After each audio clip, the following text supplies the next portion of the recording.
भाद्रपद कृष्ण अष्टमी को श्री कृष्ण जन्माष्टमी कहते हैं, क्योंकि यह दिन भगवान श्री कृष्ण का जन्म दिवस माना जाता है। इसी तिथि की घनघोर अंधेरी आधी रात को रोहिणी नक्षत्र में मथुरा के कारागार में वसुदेव की पत्नी देवकी के गर्भ से भगवान श्री कृष्ण ने जन्म लिया था। यह तिथि उसी शुभ घड़ी की याद दिलाती है और सारे देश में बड़ी धूमधाम से मनाई जाती है।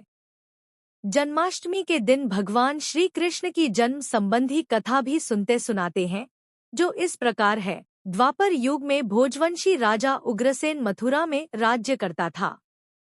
उसके आताई पुत्र कंस ने उसे गद्दी से उतार दिया और स्वयं मथुरा का राजा बन बैठा। कंस की एक बहन देवकी थी, जिसका विवाह वसुदेव नामक यदुवंशी सरदार से हुआ था। एक समय कंस अपनी बहन देवकी को उसकी ससुराल पहुंचाने जा रहा था। रास्ते में आकाशवाणी हुई, हे कंस, जिस देवकी को तू बड़े प्रेम से ले जा रहा है, उसी में तेरा काल बसता है। इसी के गर्भ से उत्पन्न 8वां बालक तेरा वध करेगा। यह सुनकर कंस वसुदेव को मारने के लिए उद्यत हुआ। तब देवकी ने उससे विनयपूर्वक कहा, मेरे गर्भ से जो संतान होगी, उसे मैं तुम्हारे सामने ला दूंगी। बहनोई को मारने से क्या लाभ है? कंस ने देवकी की बात मान ली और मथुरा वापस चला आया। उसने वसुदेव और देवकी को कारागृह में डाल दिया। वसुदेव देवकी के एक एक करके 7 बच्चे हुए और सातों को जन्म लेते ही कंस ने मार डाला। अब 8वां बच्चा होने वाला था। कारागार में उन पर कड़े पहरे बैठा दिए गए। उसी समय नंद की पत्नी यशोदा को भी बच्चा होने वाला था। उन्होंने वसुदेव देवकी के दुखी जीवन को देख 8वें बच्चे की रक्षा का उपाय रचा। जिस समय वसुदेव देवकी को पुत्र पैदा हुआ, उसी समय संयोग से यशोदा के गर्भ से एक कन्या का जन्म हुआ, जो और कुछ नहीं सिर्फ माया थी।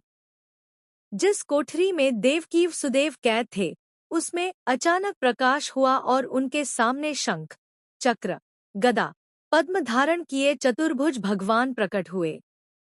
दोनों भगवान के चरणों में गिर पड़े।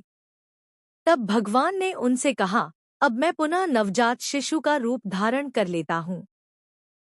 तुम मुझे इसी समय अपने मित्र नंदजी के घर वृंदावन में भेजाओ और उनके यहाँ जो कन्या जन्मी है, उसे लाकर कंस के हवाले कर दो।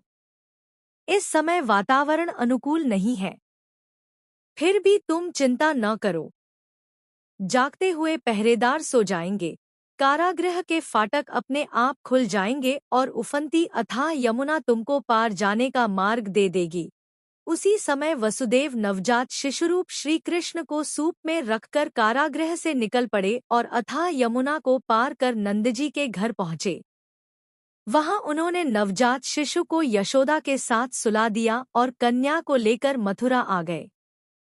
कारागृह के फाटक पूर्ववत बंद हो गए। अब कंस को सूचना मिली कि वसुदेव देवकी को बच्चा पैदा हुआ है। उसने बंदीगृह में जाकर देवकी के हाथ से नवजात कन्या को छीनकर पृथ्वी पर पटक देना चाहा, परंतु वह कन्या आकाश में उड़ गई और वहां से कहा, अरे मूर्ख, मुझे मारने से क्या होगा? तुझे मारने वाला तो वृंदावन में जा पहुंचा है। वह जल्द ही तुझे तेरे पापों का दंड देगा।